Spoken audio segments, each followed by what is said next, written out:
Hello guys, इसके जो है तो आपका यूनिट कंप्लीट हो चुका था आपका टिश्यूज़ के।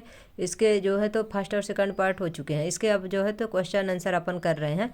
और आप लोग जो है तो हमारे वीडियो को जो लाइक करिए, शेयर करिए, सब्सक्राइब करिए गाइस। बेल आइकन जरूर प्रेस कर लीजिए। जब भी वीडियो जैसे ही अपलोड करूँगी तो आप लोगों को नोटिफिकेशन मिल जाएगा। तो पढ़ने में क्या है कि आपको सहूलियत होगी। ऊतक क्या है? ऊतक कोशिकाओं का वह समूह होता है जिसमें कोशिकाओं की संरचना, उत्पत्ति तथा कार्य एक समान हो। यानी कि जो सेल होता है इनका क्या क्या होते हैं, ग्रुप में होते हैं। इनमें जिनको इनकी जो स्ट्रक्चर है, जो संरचना है, इनके जो वर्क है, कार्य है, क्या होते हैं, एक समान होते हैं। बहुकोशिक जीवों में ऊतकों का क्या उपयोग है? बहुकोशिक जीवों में ऊतक संरचनात्मक शक्ति तथा यांत्रिक शक्ति प्रदान करते हैं। यानी कि जो संरचना होती है, जो स्ट्रक्चर जो होती है, उसके लिए और यांत्रिक शक्ति यानी कि मैकेनिकल शक्ति जो क्या है प्रदान करती है। श्रम विभाजन करते हैं तथा अधिकतम दक्षता के साथ कार्य कर सकने के लिए एक विशिष्ट क्रम में व्यवस्थित होते हैं। प्रकाश संश्लेषण के लिए किस गैस की आवश्यकता होती है? तो प्रकाश संश्लेषण जो कार्बन डाइऑक्साइड गैस की आवश्यकता होती है प्रकाश संश्लेषण के लिए पौधों में वाष्पोत्सर्जन के कार्यों का उल्लेख करें। पत्ती की एपिडर्मिस में छोटे छोटे छिद्र होते हैं जिन्हें स्टोमेटा कहते हैं। स्टोमेटा को दो वृक्क के आकार की कोशिकाएं घेरे रहती हैं जिन्हें रच्छी कोशिकाएं कहते हैं। ये कोशिकाएं वायुमंडल से गैसों के आदान प्रदान के लिए आवश्यक होती हैं। क्योंकि स्टोमेटा है, इसमें रंध्र है, तो ये क्या करती हैं, जो वायुमंडल से जो गैस का आदान प्रदान होता है, कार्बन डाइऑक्साइड को लेते हैं, ऑक्सीजन को छोड़ते हैं, तो किसके द्वारा होता है? इन्हीं के द्वारा होता है। और वाष्पोत्सर्जन या वाष्प के रूप में पानी निकालने की क्रिया भी स्टोमेटा के द्वारा होती है। यानी कि आपको स्टोमेटा के द्वारा गैसों का आदान प्रदान जो होता है और वाष्प की जो क्रिया होती है, प्रोसेस, किसके द्वारा होता है? स्टोमेटा के द्वारा होता है। वाष्पोत्सर्जन की उपयोगिता क्या है? इसका क्या उपयोग है? यह पौधों के आसपास का तापमान बढ़ने नहीं देता है, क्योंकि वहाँ का वातावरण जो है तो अपने हिसाब से उसे क्या करता है, मैनेज करता है। इसी खिंचाव के कारण पौधों में जल एवं खाद्य लवणों का संवहन हो पाता है। यानी कि वाष्पोत्सर्जन होता है जिससे क्या है, जल का नीचे से जो है तो खिंचाव होता है ससंजक बल के द्वारा, जो कि क्योंकि ऊपर की ओर चढ़ता जाता है जल। और जो जैसे एक्स्ट्रा पानी, मान लीजिए पानी की आवश्यकता नहीं है और पानी बहुत ज़्यादा प्लांट को दे दिए तो वो वाष्पोत्सर्जन के द्वारा बाहर निकाल देगा प्लांट। पौधों से अतिरिक्त जल का निष्कासन भी होता है। सरल ऊतकों के कितने प्रकार होते हैं? अपन पढ़े थे थ्योरी में। सरल ऊतक 3 प्रकार के होते हैं, पैरेनकाइमा, कोलेनकाइमा, स्क्लेरेनकाइमा होता है। ये क्या होती हैं? ये जो होता है सरल स्थायी ऊतक होते हैं। और आपके जटिल में कौन से होते हैं? तो आपके जाइलम और फ्लोएम होते हैं जटिल ऊतक में। प्रारोह का शीर्षस्थ विभाज्य ऊतक कहाँ पाया जाता है? प्रारोह का शीर्षस्थ विभाज्य ऊतक जड़ों एवं तनों की वृद्धि वाले भाग में विद्यमान होता है तथा वह इनकी लंबाई में वृद्धि करता है। नारियल का रेशा किस ऊतक का बना होता है? तो यह स्क्लेरेनकाइमा का बना होता है। ये डेड टिश्यू होते हैं, ये जो है तो जीवित टिश्यू नहीं है। आपको जो कि पैरेनकाइमा जो है और जो है तो कौन सी मतलब ऊतक है? तो वो जीवित कोशिका है, जीवित ऊतक है। फ्लोएम के संगठन कौन कौन से हैं? फ्लोएम 5 प्रकार के संगठनों, चालनी कोशिका, चालनी नलिका, साथी कोशिकाएं, कैम्पेनियन सेल, फ्लोएम पैरेनकाइमा तथा फ्लोएम रेशे से मिलकर के बना होता है। इसे अपन पढ़े थे, उसमें भी बताए थे कि ये कितने फ्लोएम जो है तो 5 प्रकार से के जो है तो इनके कंपोनेंट होते हैं। इसमें जो है तो चालनी कोशिका हो गई, आपकी चालनी नलिका हो गई, साथी कोशिकाएं यानी कैम्पेनियन सेल हो गया, फ्लोएम पैरेनकाइमा हो गया, फ्लोएम रेशे हो गया। ये 5 प्रकार से मिलकर बनती है। ये आप लोग नोट्स बनाते जाइएगा गाइस, नोट्स नहीं बनाएंगे तो दिक्कत होगी। Sorry guys, sorry. उस ऊतक का नाम बताएं जो हमारे शरीर में गति के लिए उत्तरदायी है। तो हमारे जो शरीर में गति करती है मस्कुलर टिश्यूज है, क्योंकि ये पेशी ऊतक है जिसमें से क्या होती हैं, गति होती हैं। न्यूरॉन देखने में कैसे लगता है? न्यूरॉन छोटे पौधों के जैसा दिखाई देता है जिससे लंबे पतले बालों जैसी शाखाएं निकली होती हैं। तंत्रिका ऊतक की कोशिकाओं को तंत्रिका कोशिका या न्यूरॉन कहते हैं। ये पूरा ये जो देखिए इसमें क्या है, बॉडी है, सेल बॉडी है ये जो न्यूरॉन की, और इसके सेंटर में क्या दिया हुआ है आपका? न्यूक्लियस दिया हुआ है। फिर इसके बाद ये जो न्यूक्लियस जो बॉडी के ऊपर ये पतली पतली डंडियां जैसे ये रेसे जैसे खींचे, इसे क्या बोलते हैं? डेंड्राइट्स बोलते हैं। फिर ये तंत्रिकाक्ष है, ये इसमें जो है तो फिर इसके बाद ये क्या है? एक्सान है। फिर तंत्रिका का अंतिम सिरा यानी कि नर्व एंडिंग है यहाँ से। इसमें केंद्रक तथा कोशिका द्रव्य साइटोप्लाज्म होते हैं। प्रत्येक न्यूरॉन में एक लंबा प्रवर्ध होता है जिसे क्या बोलते हैं, एक्सान कहते हैं। इसमें बहुत सारी छोटी शाखाओं वाले प्रवर्ध या डेंड्राइट्स होते हैं। ये जो डेंड्राइट्स दिए हैं छोटे छोटे शाखाओं जैसे प्रवर्ध होते हैं। एक तंत्रिका कोशिका 1 मीटर तक लंबी हो सकती है, यानी कि एक जो तंत्रिका कोशिका कितनी मीटर लंबी, 1 मीटर लंबी हो सकती है। हृदय पेशी के 3 लक्षणों को बताइए। हृदय पेशी के 3 लक्षण। हृदय की पेशी कोशिकाएं बेलनाकार शाखाओं वाली और एक केंद्र की होती है। हृदय की जो पेशी है तो किस प्रकार की है, बेलनाकार है, शाखाओं वाली और एक केंद्रक होता है। यह अनैच्छिक पेशी है। इसमें मतलब ऐसा नहीं है कि हम अपने इच्छा अनुसार काम कर सकते हैं, इसलिए क्या है, अनैच्छिक पेशी है। क्योंकि इसकी गति को संचालित नहीं किया जा सकता है, क्योंकि हम जब चाहें तब स्टार्ट कर लें, जब चाहें बंद कर दें, ऐसा नहीं होता। ये बिना रुके अनंत कार्य करती रहती है। जब तक इंसान जीवित रहता है तब तक जो है तो ये अनैच्छिक पेशी यानी हृदय पेशी जो है तो लगातार कार्य करती रहती है। हृदय की पेशियां जीवन भर लयबद्ध होकर प्रसार एवं संकुचन करती हैं। ये जो है तो लगातार क्या करती हैं, प्रसार और संकुचन करती हैं, जिससे क्या होता है, ब्लड का जो है तो आपके पूरे बॉडी में जो है तो सर्कुलेशन होता है, भेजता है। एरियोलर ऊतक के क्या कार्य हैं, देखिए। एरियोलर ऊतक जो है तो यह अंगों के भीतर की खाली जगह को भरता है।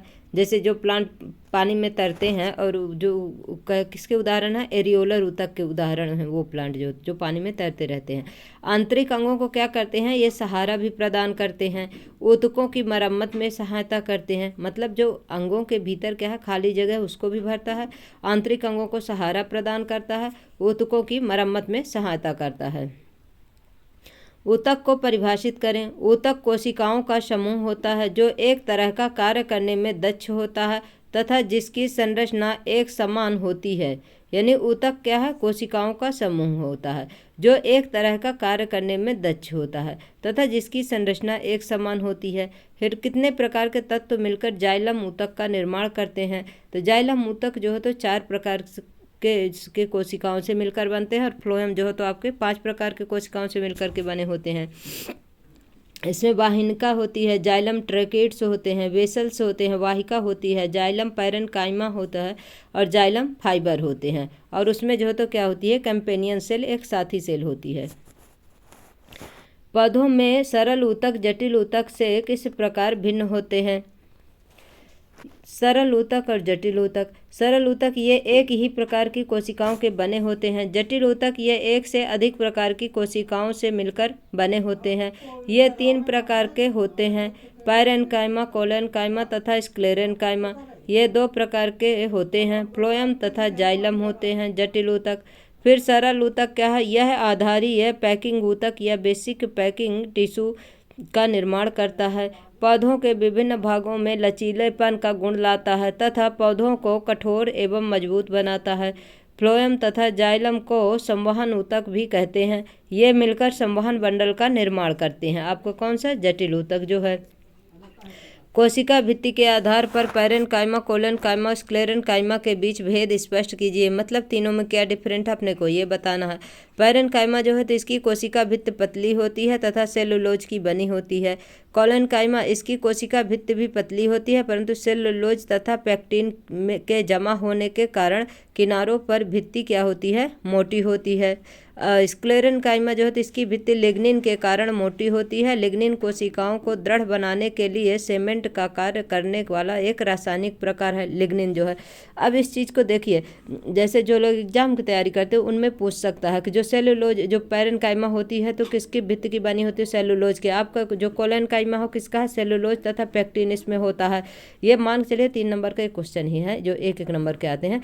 स्क्लेरेन्काइमा में क्या क्या होता है, लिग्निन पाया जाता है जो कि क्या करता है, सेल को जो है तो आपके क्या करता है, इसको मोटी होती है। लिग्निन कोशिकाओं के दृढ़ बनने के कारण किस प्रकार से कार्य करता है, सीमेंट के कारण। मतलब ये उसको बहुत मजबूती प्रदान करता है लिग्निन जो होता है। तो रंध्र या स्टोमेटा के क्या कार्य हैं। रंध्र के मुख्य कार्य हैं। वायुमंडल से गैसों का आदान प्रदान रंध्रों द्वारा होता है, जैसे प्रकाश संश्लेषण में कार्बन डाइऑक्साइड तथा श्वसन की क्रिया में ऑक्सीजन को लेना। यह वाष्पोत्सर्जन क्रिया वाष्प के रूप में पानी का निकालने में सहायता करता है।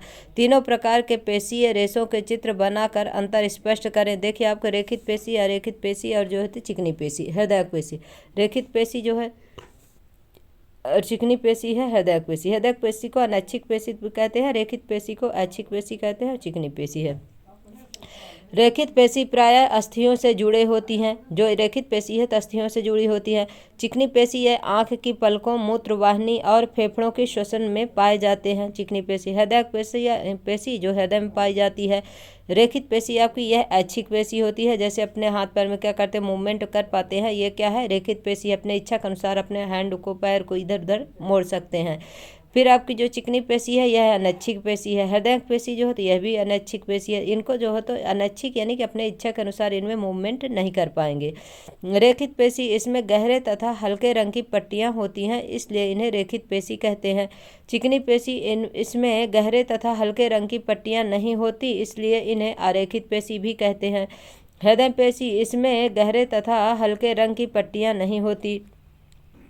यह लंबी बेलनाकार शाखा रहित और बहुनाभिकीय होती हैं और यह लंबी एक केंद्र की और एक सिरे में नुकीली तर्करूपी होती हैं। जो आपकी जो ये पेशी है चिकनी पेशी जो है तो किस प्रकार की होती है, तर्करूपी होती है। और जो आपकी ये है हृदय पेशी कैसी होती है आपकी, यह बेलनाकार शाखाओं वाली और एक केंद्र की होती है। हृदय का मतलब ये क्या होती है, हृदय पेशी जो होती है बेलनाकार शाखा वाली होती है और इसमें केंद्रक की संख्या कितनी होती है, एक ही होती है। जो कोशिकाएं होती हैं, एक कोशिका में एक ही केंद्रक प्रेजेंट होता है। और आपकी जो रेखित पेशी है तो इसमें बेलनाकार शाखा रहित होती है, मतलब आपकी जो हृदय पेशी है इसमें शाखा वाली होती है और जो आपकी रेखित पेशी है इसमें जो है तो शाखा रहित होती है। इस चीज़ को ध्यान रखिएगा। और आपकी जो ऐच्छिक पेशी है जो ये तर्करूपी है, इसकी तर्करूपी शेप या स्पेंडल शेप्स की होती है। कार्डियक या हृदय पेशी का विशेष कार्य क्या है। कार्डियक पेशी के विशेष कार्य, हृदय की पेशियां जीवन भर लयबद्ध होकर प्रसार एवं संकुचन करती रहती हैं। लयबद्ध प्रसार और संकुचन हृदय की पंपिंग क्रिया में सहायता करता है तथा रक्त संपूर्ण शरीर में गति करता है, मतलब ब्लड को जो है तो पूरे बॉडी में भेजता है हार्ट आपका। रेखित, अरेखित तथा कार्डियक पेशियों में शरीर में स्थित कार्य और स्थान के आधार पर अंतर स्पष्ट कीजिए। तो रेखित पेशियां जो है तो आपके क्या होती हैं, ये ऐच्छिक पेशियां हैं जो शरीर को इच्छा अनुसार गति प्रदान करने में सहायता करती हैं। अरेखित पेशियां, यह अनैच्छिक पेशियां अर्थात ये जंतु की इच्छा पर संचालित नहीं होती, यह स्वतः ही पेशियों की गति को नियंत्रित करती हैं। अरेखित पेशी जो होते हैं स्वयं जो है तो गति को नियंत्रित करती हैं। और कार्डियक या हृदय पेशियां जो है तो ये भी अनैच्छिक पेशियां हैं जो हृदय की पेशियों को बिना थके प्रसार एवं संकुचन में सहायता करती हैं। अब आपकी रेखित पेशियां कहाँ स्थित है शरीर में, देखिए तो हाथ, पैर, कंकाल पेशियों में क्या है, रेखित पेशियां हैं आपकी। अरेखित पेशी किसमें है आपकी, आहार नली जो है आपकी उसमें है, रक्त नलिका में है जहाँ से ब्लड का सर्कुलेशन होता है, जिसके नलिकाओं से जो जाता है। प्रसार एवं संकुचन है यानी कि सिकुड़ना और फैलना जो है। आँख की पलक है जो कि आँख की पलक झपकती है फिर खुलती, झपकती है फिर खुलती है। मूत्रवाहिनी है और फेफड़ों की श्वसनी में। कार्डियक या हृदय पेशियां जो होता है हृदय में अर्थात हृदय की दीवारों में पाई जाती हैं कार्डियक पेशी। न्यूरॉन का एक चिन्हित चित्र बनाइए। न्यूरॉन का देखिए एक चिन्हित चिन्ह है, इसमें क्या है, डेंड्राइट है, ये बॉडी है, ये केंद्रक है और ये क्या है, इसमें माइलिन शीट पाई जाती है, ये जो इसकी जो बॉडी है। और ये जो बीच में ये जो ये है ये क्या है, एक्सान का तंत्रिकाक्ष है और ये क्या है, एक्सान है। ये माइलिन शीट है, इसमें जो ये जो कवर किए हुआ है इसको, न्यूरॉन की जो पतली डंडी है उसे क्या है, माइलिन शीट है। ये क्या है, न्यूरॉन है। और एक्सान टर्मिनल है, लास्ट में जो है तो एक्सान टर्मिनल है। निम्नलिखित के नाम लिखें। ऊतक जो मुंह के भीतर अस्तर का निर्माण करती हैं तो आपके सल्की इपिथीलियम ऊतक है, स्क्वामस इपिथीलियम है। ऊतक जो मनुष्य की पेशियों को अस्थि से जोड़ता है वो क्या है आपका, कंडरा या टेंडान है। यानी कि आपको जो मसल्स टू बोन जो जोड़ता है उसे क्या बोलते हैं, टेंडान बोलते हैं, और जो आपकी बोन टू बोन जोड़ता है वो आपका क्या है, लिगामेंट है। सी देखिए कि ऊतक जो पौधों में भोजन का संवहन करते हैं तो फ्लोएम है। फ्लोएम क्या है, प्लांट में। अब फ्लोएम जो है तो दोनों तरफ मतलब नीचे से ऊपर की ओर, ऊपर से नीचे की ओर, दोनों तरफ होता है, जबकि आपका जाइलम सिर्फ नीचे से ऊपर की ओर पानी बस को ले जाता है। जाइलम मतलब एक दिशी है, आपका फ्लोएम जो है तो दोनों दिशाओं में। ये क्वेश्चन भी आपको पूछता है सीटेट में कि जाइलम जो है तो किस एक दिशी है, दो दिशी है, किस प्रकार से है आपका, तो आप बताएंगे कि जाइलम जो है तो एक दिशी है, जो आपका फ्लोएम है दोनों दिशाओं में। मतलब वो क्योंकि वो जड़ तक नीचे तक भोजन लाता है और पूरे नीचे से ऊपर ले जाता है जो खनिज लवण है सब कुछ, इसलिए जो है तो दो दिशी है आपका फ्लोएम। फिर ऊतक जो हमारे शरीर में वसा का संचय करता है तो वो क्या है, वसामय ऊतक या एडिपोज टिश्यू है। फिर क्या है आपका ई क्या है कि सरल आधात्रित सहित संयोजक ऊतक पढ़े थे, किस आपका संयोजक ऊतक कनेक्टिव टिश्यू कौन है, तो आपका ब्लड है। मस्तिष्क में स्थित ऊतक क्या है आपका, तो न्यूरॉन है। निम्नलिखित में ऊतक के प्रकार की पहचान करें। पौधों त्वचा, पौधे का वल्क, अस्थि, वृक्कीय नलिका, अस्तर, संवहन मंडल, ये सब दिए हुए हैं और इसमें ये बताना कि इनमें से कौन कौन किसके उदाहरण हैं। त्वचा जो है तो कौन से ऊतक का उदाहरण है, तो आपके सल्की इपीथीलियम या स्क्वामस इपीथीलियम टिश्यू का क्या है, टिश्यूज का उदाहरण है। पौधों का वल्क जो है तो विभाज्योतक रच्छी ऊतक है। अस्थि जो है तो क्या है आपका एक कनेक्टिव टिश्यूज है, यानी कि संयोजी ऊतक है। आपका ब्लड भी जो है तो कनेक्टिव टिश्यूज का उदाहरण है। वृक्कीय नलिका अस्तर क्या है आपका, घनाकार इपीथीलियम ऊतक है, वृक्कीय नलिका अस्तर है। संवहन मंडल क्या है, स्थायी ऊतक है, जाइलम और फ्लोएम है। पैरेन्काइमा ऊतक किस क्षेत्र में स्थित होते हैं, पैरेन्काइमा ऊतक पत्तियों में पाए जाते हैं। इस स्थिति में इसे क्लोरेन्काइमा हरित ऊतक कहा जाता है। जलीय पौधों में बड़ी बड़ी गुहिकाएं या कैविटीज होती हैं जो पौधों को तैरने के लिए उत्प्लावन बल प्रदान करती हैं। आप लोग उत्प्लावन बल पढ़ेंगे उसमें, किसमें, फिजिक्स वाले पार्ट में जो है तो। इस पैरेन्काइमा को कोएरेन्काइमा भी कहते हैं। अतः ये पत्तियों, तने तथा जड़ों में पाए जाते हैं, क्योंकि ये पेड़ पौधों क्या है जो तो इसमें मजबूती प्रदान करते हैं। और पैरेन्काइमा जो होती है जीवित सेल होती है। पौधों में एपिडर्मिस की क्या भूमिका है। एपिडर्मिस की निम्नलिखित मुख्य भूमिकाएं हैं। पौधों की पूरी सतह एपिडर्मिस से ढकी रहती है। यह पौधों के सभी भागों की रक्षा करती है। सेकंड है एपिडर्मल कोशिका पौधों के बाह्य सतह पर प्राय एक मोम जैसी जल प्रतिरोधी परत बनाती है। यह जल हानि के विरुद्ध यांत्रिक आघात तथा परजीवी कवक के प्रवेश से पौधों की रक्षा करती है। जो मोम जैसे परत बनी रहती है वो क्या करती है कि पौधों को कोई चीज़ नुकसान न पहुंचा पाए। जो ये कवक फंजाई होते हैं, जो ये क्या फंगस जो है तो उसमें ना लगे प्लांट में, प्लांट की सुरक्षा उसके लिए क्या होती है, उसमें मोम जैसी एक परत जमी होती है। पत्ती, तीसरा पॉइंट है पत्ती के एपिडर्मिस में छोटे छोटे छिद्र होते हैं जिन्हें स्टोमेटा कहते हैं। गैसों का आदान प्रदान तथा वाष्पोत्सर्जन क्रिया इसके द्वारा होती है, स्टोमेटा के द्वारा। फोर्थ पॉइंट है आपका मरुस्थलीय पौधों की बाहरी सतह वाले एपिडर्मिस के में क्यूटिन एक जल अवरोधक रासायनिक पदार्थ होता है जो जल के अत्यधिक वाष्पीकरण या वाष्पन को क्या करता है, रोकता है। क्यूटिन जो है तो जल के वाष्पीकरण को मतलब जितना आवश्यकता उतना ही वाष्पीकरण करेगा। ऐसा नहीं कि पूरे प्लांट का वाष्पीकरण करके प्लांट सूख जाए, तो उसमें क्या होता है, क्यूटिन होता है। जड़ों की एपिडर्मल कोशिकाएं पानी को सोखने का कार्य करती हैं। छाल या कार्क किस प्रकार सुरक्षा ऊतक के रूप में कार्य करता है। जब वृक्ष की आयु बढ़ती है तो तने के एपिडर्मिस के स्थान पर विभाज्य योतक की पट्टी बन जाती है। यह एक मोटा सुरक्षात्मक ऊतक है। बाहरी सतह की कोशिकाएं इस सतह से अलग हो जाती हैं। यह पौधों पर अनेक परतों वाली मोटी छाल का निर्माण करती हैं। इन छालों की कोशिकाएं मृत होती हैं। ये बिना अंतःकोशिकीय स्थानों या इंट्रासेलुलर स्पेस में व्यवस्थित होते हैं। इनकी भित्ति पर क्या होता है, सुब्रीन नामक रसायन होता है जो इन छालों को हवा एवं पानी के लिए अभेद्य या इम्प्रोवियस बनाता है। मतलब कहने का मतलब यह है कि जब प्लांट आपके बहुत बड़े और पुराने हो जाते हैं तो उसमें क्या होता है, एपिडर्मिस विभाजित होकर के क्या करती है, बाहरी मोटी परत बना लेती है, जिससे क्या होता है, प्लांट की सुरक्षा होती है। आम के प्लांट में आप देखिए, नीम के प्लांट में देखिए, इनमें क्या होती है, बाहर देखेंगे आप जैसे छाल जैसी संरचना हो जाती है। तो वो क्या है, आपका एपिडर्मिस ही है जो विभाजन होते होते क्या हो जाती है, पुरानी हो जाती है और मोटी हो जाती है। तो बाहर क्या होती है, प्लांट को सुरक्षा प्रदान करती है। यह पौधों के परतों वाली मोटी छाल यानी वह कार्क का निर्माण कर देती है। इन छालों की छाल जो ऊपर जो होते हैं प्लांट के, वो कैसे होती हैं, मृत होती हैं, इसमें जीवित नहीं होती, क्योंकि आप उसको उकेल कर देखेंगे ना, सूखे सूखा उकल आएगा। आम के पेड़ में देखिए आप, बिना अंतःकोशिकीय स्थानों में व्यवस्थित होती है, मतलब ये अंतःकोशिकीय स्थानों में नहीं होती, अपने आप में ऐसे व्यवस्थित रहती है। और इसके भित्त में इनकी जो वॉल होती है, सेल वॉल होती है, इसमें क्या होता है, सुबेरिन पाया जाता है। सुबेरिन नामक रसायन होता है जो इन छालों को हवा एवं पानी के लिए भेद्य बनाता है। यानी कि इसमें जो है तो प्लांट के अंदर पानी और जो आपका ये है तो क्या न जाए, मतलब कोई हानिकारक जो रसायन है उसमें क्या न करे, नुकसान न पहुंचाए, उसके लिए क्या करती है, अभेद्य, यानी कि जो कोई चीज़ इसे ना भेदे, खराब ना करे प्लांट को, इसके लिए क्या होता है, उसमें सुबेरिन होता है।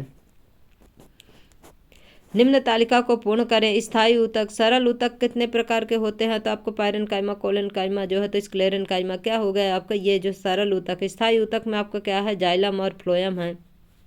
ये देखिए स्थायी ऊतक में क्या है आपका, जाइलम और फ्लोएम है, जो कि जटिल ऊतक के अंतर्गत आता है। सरल ऊतक के अंतर्गत आपका पायरेन्काइमा, कोलेनकाइमा, स्क्लेरेन्काइमा होता है। गाइस आज से आपका टिश्यूज चैप्टर कंप्लीट हो गया है। अब आपको जो है तो क्या बचा है, आपको फिजिक्स वाला पार्ट बचे हैं, अब उससे जो है तो कंप्लीट कराऊंगी। आप लोगों को हमारी क्लास कैसी लगती है, आप लोग हमारे क्लास को लाइक करिए, शेयर करिए, सब्सक्राइब करिए गाइस, और बेल आइकन जरूर प्रेस कर लीजिए। हमारा एक नया चैनल है जो कि NCERT साइंस लर्निंग के नाम से, उसे भी आप लोग सब्सक्राइब कर लीजिएगा, क्योंकि आगे आने वाले समय में उसमें जो है तो पूरे वीडियो उसी में जाया करेंगे। Thank you so much guys.